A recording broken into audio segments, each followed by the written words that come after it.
Hey, what's up, Solarpreneurs? Today I'm going to be talking about the 7 things that helped me close 15 self-generated deals in a month. Been my biggest self-gen month in a little bit, so thought I'd share some tips, tricks, secrets. So stay tuned and make sure you listen till the end because I'm going to be dropping the one biggest thing that helped me more than anything else. But 7 things that helped me. Welcome back to the podcast. My name's Taylor Armstrong. We're here to help you close more deals, generate more leads and referrals, and hopefully have a much better time in the solar industry. And we are free and available on Apple, Spotify, iTunes, wherever you listen to podcasts every Tuesday and Friday. Be sure to share the show. Leave us a rating and a review if you have not already. It's much appreciated. And that is the pretty much the only ask I have for the listeners. I'm not charging you money, but I'm giving you what I think is premium content. And the one thing you got to do is pay the small price of sharing the show and leaving a review. Much appreciated. Okay. And as usual, we are once again going to remind you, go register for our live event. We are doing the live event in Sandy, Utah, April 17th, the day before SolarCon. I would recommend going to both, but the registration page is up. It is bootcamp.solarpreneurs.com. Once again, bootcamp.solarpreneurs.com. This event is going to be off the chains. You are going to want to be there. It's going to be based much focused on referrals, how to get referrals, how to nurture them, and how to get leads on autopilot from these referrals and creating referral networks. So make sure you grab your ticket. And again, the 2 ways to get it are either you can use our discount code for SolarCon, grab your ticket, just solarcon.com, and then it's Taylor is the discount code. You're going to automatically get a free ticket to our event. Just got to send us the receipt, either DM me or shoot me an email. Support@solarpreneur.com. Or the other way, you can just go buy a ticket. So go grab one on the registration page. All right, so let's hop into the topic of the show, which is the 7 things that help me close 15 self-generated accounts. Has been probably the biggest, I think maybe tied for the most self-gen deals I've done in a month. Okay, and I know there's people out there doing many more. Okay, but hey, that's the first bit of advice: is don't compare yourself with others. Compare yourself with your previous self. Okay, it's something I've sometimes made the mistake of doing. It's like, okay, I'm the Solarpreneur. I run a podcast, but then I see guys throwing down insane amounts of deals, and it can be discouraging. I'm like, man, I've done all these awesome interviews. I know a lot about sales. I can close deals. Why am I not having the same success as other people? But every time I start thinking that, I do worse. My numbers go down. It is not helpful. So compare yourself with your previous version. How can you be better this week, this month, this day? And that's the thing you should focus on. Of course, have competition, be pushing yourself, look for someone to compete with in your company, or join, training program. You can join our programs, or, there's other great programs, D2D, Knockstar. They do great competitions and all that. So those are helpful, but compare yourself to your previous version. All right. But yeah, let's jump into the 7 things. A lot of people have asked me, like, hey, Taylor, what are you doing different this month? What's been helping you? So this is my response to that. I'm going to give you guys 7 things that I think I did a little bit different this month and that helped me more than other months where I did not close as many deals. Okay. And these are all self-generated accounts, except for one. I did get one referral. Okay. But the rest, all self-gen accounts. I do not have setter leads this month, unfortunately. I'm trying to get my setters going too. I always like to have a combination of setter leads and self-gen accounts. And that's my recommendation. You should always be out knocking some doors. You should always be out grinding. You want to be able to teach your setters, and we're all setters. The person that can get the lead is the most valuable, in my opinion. So make sure you're not depriving yourself of self-generating some accounts and getting out there, knocking doors, hitting the phone, however you get your leads. All right. So here's the 7 things I did, and the one that helped me the most is going to come at the end. So make sure you listen to it till the end. Okay, but number 1 is I was really diligent on just tracking my conversations and hitting those numbers no matter what. Okay, and if you are not using some type of habit tracking app, I would definitely recommend it. The one that I use, I think it's called Streaks. But there's a bunch of different apps you can use to track your numbers. And I would recommend tracking conversations, appointments set, sits in a week, closed deals, and then installs are the ones I track personally. Some people track doors, hours. Those are good too. But in my opinion, it's most important to track your conversations because you can knock 100 doors, but maybe only talk to 10 people. Not very good numbers. So I think you should be focusing on the conversations. All right, but this is one of the most important things, and one of the things that helped me the most is just being really diligent about hitting those conversations above all else. Right? It's like I didn't care how many hours I was putting in. Really, it was just all about, okay, today I'm going to go hit 6 conversations minimum. It doesn't matter if I have 3 appointments that day. That means I'm starting early. I got to hit in the 6 conversations minimum. And some of you, that's probably really low. Okay, maybe, but for me, it was like 6 minimum. I was aiming for 10 conversations a day.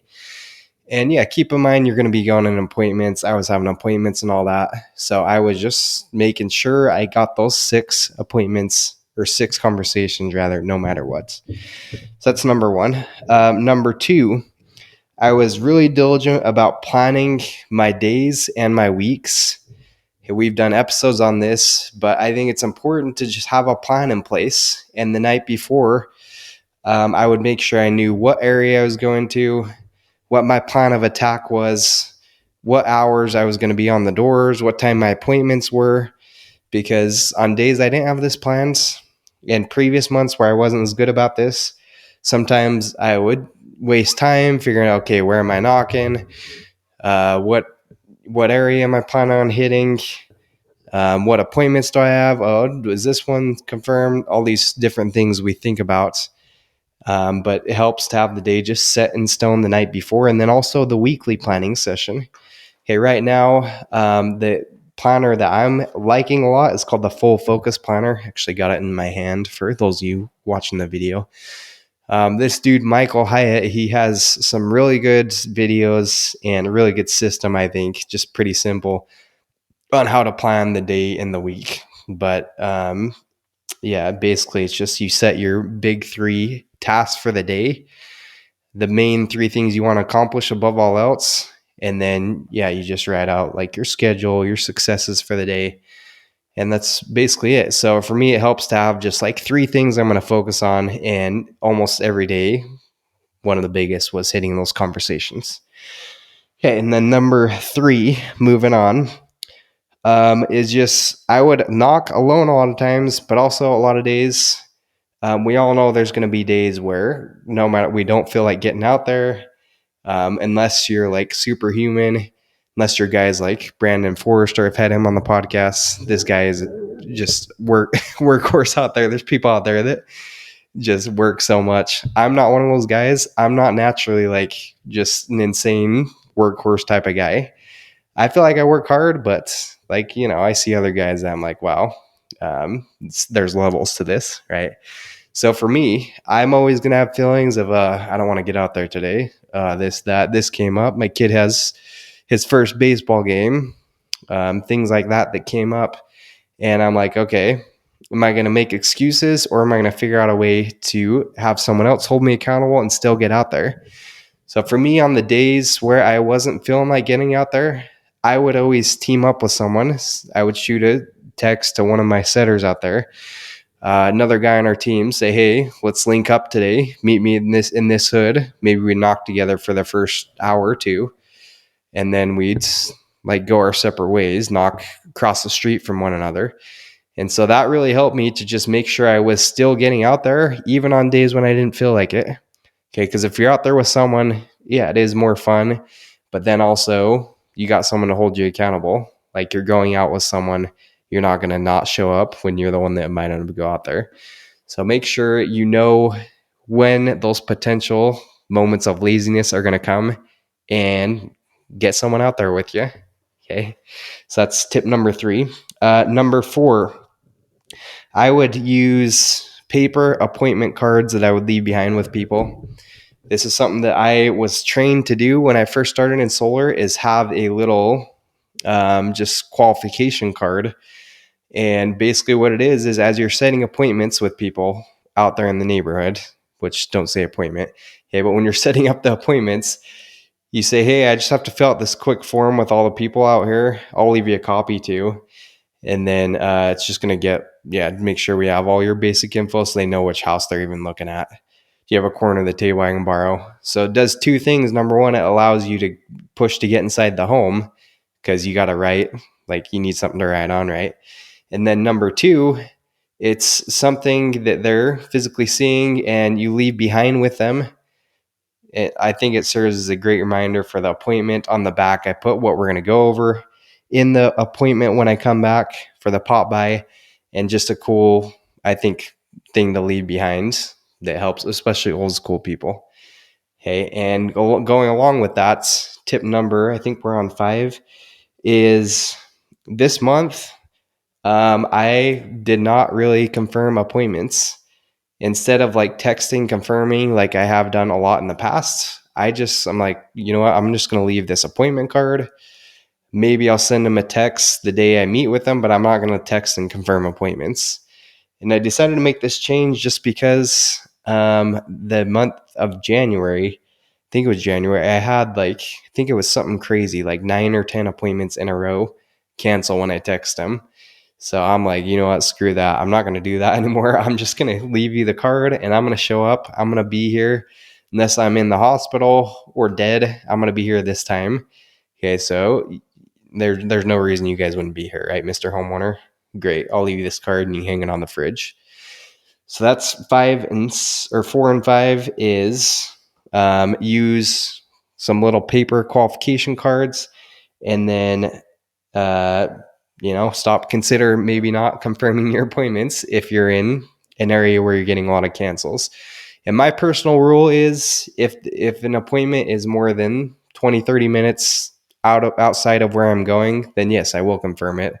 I don't want to drive a ton to show up to no-show appointments. But if I'm planning on going there, then hey, I'm just going to show up. And then worst case scenario, if that appointment isn't there, then I'm out there ready to roll, ready to hit the doors in my area.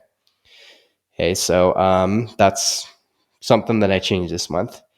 All right, and then the last 2 things, I would say the 2 biggest things that helped me more than anything else, here it is. Second to last, number 6, is I just would stick in a single area. I built a ton of momentum in one area.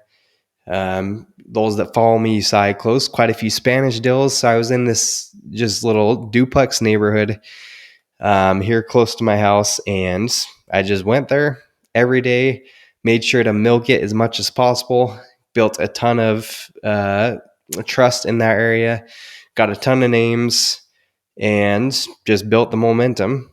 So I think that's what helps. What's very useful is just, once you get to know people, you just see a huge difference in your interactions. You have so many different names to drop. People have probably seen you walking around the neighborhood. You got more credibility. Even better, you're in the neighborhood watch group, hopefully for positive reasons. That's the best case scenario. So if you can have someone post positive things about you in the Nextdoor app or whatever. But yeah, just this duplex area, just milked it as much as possible, stayed in there. And that's where I got most of my deals this month. I think over half in this one area, probably 6 streets, just milked it as much as possible. Okay, so that's number 6. And then last, the biggest thing that helped me this month more than anything else is just when I schedule my appointments. Okay, and this actually came from a conversation I had with my friend Ryan. Shout out to Ryan if you listen to this. But he reminded me of the importance of just Setting your appointments outside of your knocking hours. Okay. I think a mistake I made a lot of times in the past is I would just set my appointments for whenever. Hey, you're going to be here tomorrow, 4 or 5 o'clock. All right, done. I would set an appointment for like a prime time when I could be knocking. And then I would go to that appointment. Then it's 7, 8 o'clock sometimes. Well, that's the day. No more knocking after that, right? So what I did, I shifted that and I said, you know what? No matter what, I'm going to try as much as possible to not set appointments between the hours of 4 to 7. And I'm going to make sure I'm hitting doors as much as possible, prospecting for sure during those hours, hitting my conversations. And then I was able to hit more doors, more conversations. And then I had my evening appointments. And it just allowed me to set myself up for more appointments rather than going to those appointments for the day. Then it's like the next day would come around. I didn't have a single appointment. It's like, okay, I guess I'm prospecting all day. So I think that was the biggest difference maker for me this month, is just making sure I was diligent about keeping those knocking hours sacred as much as possible and setting the appointments for after those time slots. Okay, so hope those help. Those are the 7 things that made a difference for me.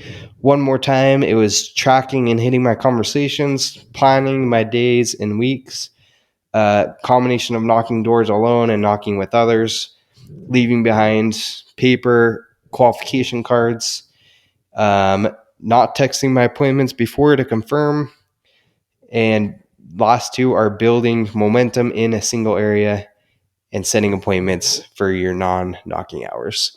So try those things this month. I hope you can hit 15 self-gens or more this month whenever you're listening to this. And thank you so much for listening to the podcast. We'll see you at our live event, April 17th. And make sure you tune in to next podcast because we have a guest that has been in the industry for, I think, 10 years now. Ton of experience. His name is Jeremy Rose. He's doing some cool things in commercial solar. He is ran companies, ran his own dealer, and just has a ton of experience. He's a wealth of knowledge. So make sure you tune into it. He's got some cool stories he's going to share on the next podcast. So peace out. Go crush it this week. We'll see you on the next one.